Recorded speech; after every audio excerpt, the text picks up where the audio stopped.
Radio, la France dans tous ses états, le fait du jour. Il n'y aura pas de vaches au Salon de l'Agriculture 2026. Les organismes représentatifs des races bovines renoncent à faire participer leurs animaux à la prochaine édition du concours général agricole par prudence face à l'épidémie de dermatose nodulaire contagieuse. Et à 2 mois de l'ouverture du Salon de l'Agriculture à Paris, les agriculteurs ne décolèrent pas. Tôt ce matin, une vingtaine de tracteurs sont entrés dans Paris. Certains se trouvent en ce moment devant l'Assemblée nationale. On en parle avec le vice-président de la FNSEA, Lux Messard. Bonjour. Bonjour. Bonjour Lux Messard, merci d'être à l'antenne de Sud Radio. Oui, 2 sujets, évidemment l'actualité agricole avec la colère des paysans par rapport à la façon dont le gouvernement traite ce problème de dermatose, cette épidémie de dermatose. Et puis nous l'apprenions hier, donc il n'y aura pas de bovins, je dis bien, je ne crois pas que c'est au salon en totalité, je crois que c'est au concours agricole, il n'y aura pas donc de concours pour les vaches cette année. Lux Messard, c'est une mesure qui a été prise par les éleveurs ou par les autorités du salon? Alors c'est une mesure qui a été prise par les races charolaises, Limousine, Primostein. C'est un choix de tous ces éleveurs qui sont vraiment top au niveau génétique, qui ont eu peur. On peut le comprendre par rapport à cette dermatose nodulaire bovine. Je pense qu'aujourd'hui, elle est contenue notamment dans le sud de la France, mais que par rapport à ces transports d'animaux, pour éviter tout risque, la France est quand même l'excellence en termes de génétique, puisqu'on exporte partout en Europe et dans le monde.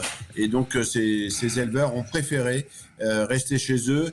Je crois que c'est un crève-cœur, mais par contre, comme vous l'avez dit, il y aura une présentation des races. On aura aussi, bien sûr, tous les autres animaux de la ferme. On aura les ovins, les porcins, les chevaux. Et donc, ça ne donne que envie de donner un message. Il faudra venir à ce salon pour vraiment soutenir les agriculteurs français. Je crois qu'il faut savoir, comme ça a été fait d'ailleurs à Cournon d'Auvergne, il y a le sommet de l'élevage en octobre dernier. Tous les ans, oui. Où les bovins n'étaient pas présents, mais par contre, les Français sont venus en masse à Clermont d'Auvergne. Ça sera la même chose, il faudra qu'il y ait du monde à Paris. Il peut y avoir un risque de contamination si on amène des animaux qui sont confinés dans un espace restreint. Il peut y avoir on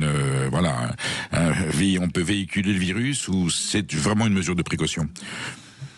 Là, c'est vraiment une mesure de précaution. Il y a quasiment aucun risque, puisque bien sûr aujourd'hui, dans les zones concernées sur la DNC, il y a des zones sans transport réglementées.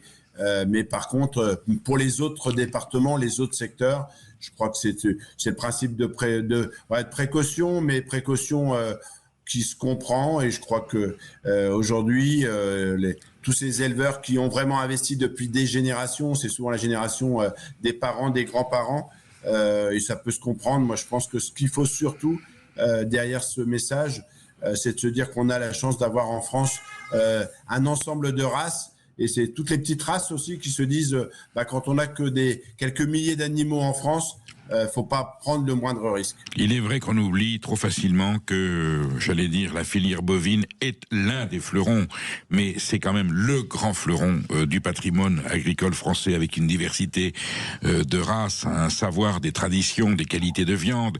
N'oublions pas qu'une vache, ça donne de la viande, ça donne aussi du fromage. Je fais allusion à la vache normande que vous connaissez bien dans votre territoire, qui pour moi, c'est la Rolls des vaches. Non seulement pendant sa vie, elle vous donne les meilleurs fromages du monde, que peuvent être le camembert, le Pont-l'Évêque, le Livaro, et une fois qu'elle a fini sa carrière, on peut la remettre à l'herbe et avoir une viande exceptionnelle. Bon, je sais qu'il y a un problème de filière, puisqu'il y a race à viande, race à lait. En fait, on sait très bien que ce même animal a les deux fonctions, et qu'il est urgent de préserver ce trésor, dont non seulement profite les Français, mais toute l'humanité quand ils viennent chez nous. Je veux dire, le paysage français, Lux Messard, sans les vaches, bien sûr, sans les moutons, sans les chèvres, sans les cochons, mais sans les vaches, ça serait plus tout à fait la France. Lux Messard, quelle est l'évolution de la FNSEA par rapport à l'actualité chaude? C'est un peu la coordination rurale qui avait pris le devant de la contestation. Pourtant, vous êtes conscient du problème, vous n'avez pas déserté le combat, vous avez toujours une petite nuance par rapport à eux sur la façon de traiter cette crise agricole? Alors, il y a la dermatose, il y a tout le reste, et en ce moment revient au devant de la scène le Mercosur. Sur la dermatose, je crois qu'on est assez clair, on est sur le sujet depuis le départ. J'étais moi-même en Savoie et en Bourgogne-Franche-Comté dès le mois de juillet, dès les premiers cas. On a accompagné. On s'est rangé derrière le protocole scientifique des vétérinaires. Et on s'aperçoit qu'aujourd'hui, là où les protocoles ont été respectés, on a eu le moins d'animaux dépeuplés. C'est là qu'on a perdu le moins d'animaux. Et donc c'est ça qui est important, c'est de se dire que là où les choses ont été respectées, notamment les transports d'animaux, ça fonctionne. On a demandé et on a fait accélérer, je pense avec l'ensemble des syndicats, la vaccination. En Ariège, par exemple, très touché, on est aujourd'hui à 95% d'animaux vaccinés. Il y a eu un gros travail de fait, même pendant les fêtes, pour accélérer cette vaccination. Aujourd'hui, toute la barrière des Pyrénées est en train de vacciner. Ça serait le meilleur rempart pour éviter aussi qu'au printemps, ça redémarre. Je crois que cette dermatose, on est en train de gagner cette bataille, tant mieux. C'est une vraie saloperie sanitaire, on va le dire comme ça. Je pense que les auditeurs vont mieux comprendre. Et puis, revient au devant de la scène tout ce sujet du Mercosur, puisque de nouveau, ce week-end à Bruxelles, on nous dit que le traité serait signé. On se fait moins d'espoir aujourd'hui parce que on voit bien que l'Italie est en train de quitter la France et donc on n'a plus cette minorité de blocage.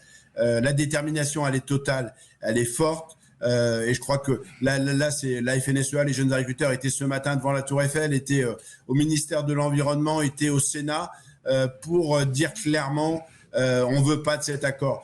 C'est le fait que on veut pas travailler, on veut pas jouer un match avec des boulets aux pieds. Et c'est ça qui est important et que on voit bien aujourd'hui, c'est que quand Monsieur Lecornu reprend le devant de la scène, reprend en main ce dossier, il reste simplement toujours avec des promesses.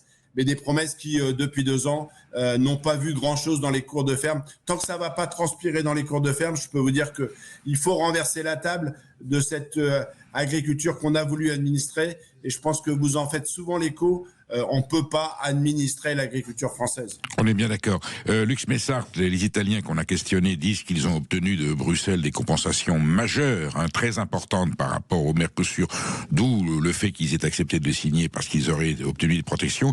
Vous avez vu que l'autre jour, Madame Annie Genevard a fait une déclaration assez solennelle disant « La France fermera les frontières à ces produits indignes d'être importés, qui ne correspondent pas, qui ne respectent pas les normes européennes et françaises. Donc ces niettes, ils ne pourront pas mettre les pieds en France. » C'est des produits assez marginaux, j'en parlerai un petit peu tout à l'heure, c'est certains fruits. Donc on découvre quand même le principe, Lux Messart, d'une certaine forme de protectionnisme acceptable. Pourquoi est-ce qu'on le découvre que maintenant? Pourquoi est-ce qu'on l'a pas mis en place? Et pourquoi est-ce que le gouvernement ne vous propose pas à vous agriculteurs en disant écoutez, que l'Europe signe le Mercosur, d'accord, nous on fera un droit de réserve et on dira que le Mercosur, on l'applique pas chez nous. Est-ce que c'est quelque chose qui est envisageable? Alors, ce que vous dites est plein de bon sens. Et je pense que ce qui manque aujourd'hui aux politiques, c'est du courage et du bon sens. Déjà, on est en Europe et on sait très bien qu'aujourd'hui, tous nos engagements font que si ce n'est pas validé à Bruxelles, et elle est allée hier à Bruxelles, si on ne revient pas avec un accord que Bruxelles nous laisse protéger déjà en France, ça ne fonctionnera pas. Donc ça, c'est le premier élément. Comment la France fait pour regagner, en tout cas, retrouve sa place sur l'échiquier européen. Le deuxième, c'est est-ce qu'on est prêt à contrôler et mettre les moyens? Je pense que nous, on a une idée assez simple à la FNSEA. Tous ces contrôleurs-là qui embêtent le monde sont en permanence sur le dos des paysans. C'est plus d'un agriculteur sur 5 qui est contrôlé chaque année. Donc peut-être que ces contrôleurs, on les met aux frontières, on les met dans les ports, on les met partout à Rungis pour vérifier. Et puis l'annonce de Monsieur Lecornu sur vérifier 5 matières actives, c'est autrement que ça. C'est-à-dire qu'il va falloir aller voir dans ces pays si on utilise ou pas ces produits interdits chez nous, et si non, on arrête ces importations. Alors oui, il faudra peut-être se priver pendant quelques temps d'avocats, de quelques agrumes ou de quelques... il faut avoir le courage. On pourra vivre sans. Les Français seront derrière nous. Quand vous disiez par rapport à Annie Genevard, c'est juste se dire la France va faire si aujourd'hui la France ne fera que si elle est dans l'Union européenne. Et je pense qu'il faut avoir du courage pour se dire cette Europe, c'est pas celle-là qu'on veut. On veut une Europe qui soit gérée par des politiques, mais pas gouvernée par une commission européenne où Ursula von der Leyen, finalement, fait un peu la pluie et le beau temps. C'est pas possible. D'autant que vous le soulignez, une chose est de faire une profession de foi, une déclaration politique solennelle, on va décider, on va mettre en place. Autre chose est d'avoir les moyens de l'appliquer et d'avoir les effectifs ensuite pour contrôler. Parce que les pays exportateurs, ils vous donneront tous les certificats que vous voulez pour certifier qu'il n'y a pas de telle toxine ou tel produit à l'intérieur. Et ensuite, une fois que ça arrivera dans nos ports, qui pourra s'assurer? Vous vous rendez compte, il faudra un inspecteur derrière chaque cargo qui arrivera. Ça tient pas la route, il faut se donner les moyens. Pour l'instant, les moyens, vous êtes d'accord qu'on les a pas? Non, on les a pas. Aujourd'hui, en Europe, on contrôle à peu près 1% de ce qui rentre. Et le résultat de la répression des fraudes nous dit sur 1% contrôlé, il y a 25% d'anomalies. Donc, rendez-vous compte. C'est-à-dire, un produit sur 4 n'est pas du tout... Et là, on n'est même pas à vérifier les moyens de la façon dont ça a été produit. Et donc, vous avez raison, si on a un certificat du vétérinaire argentin ou brésilien ou uruguayen, il n'y a pas de problème.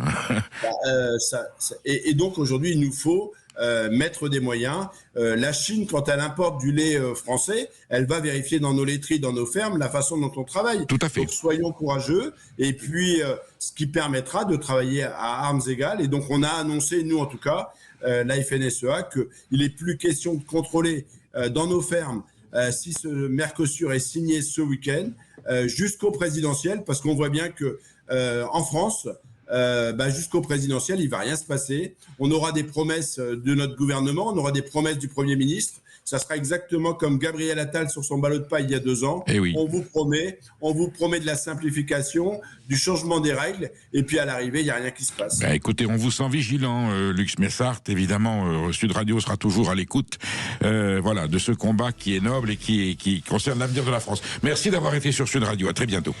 Restez bien avec nous, nous reviendrons.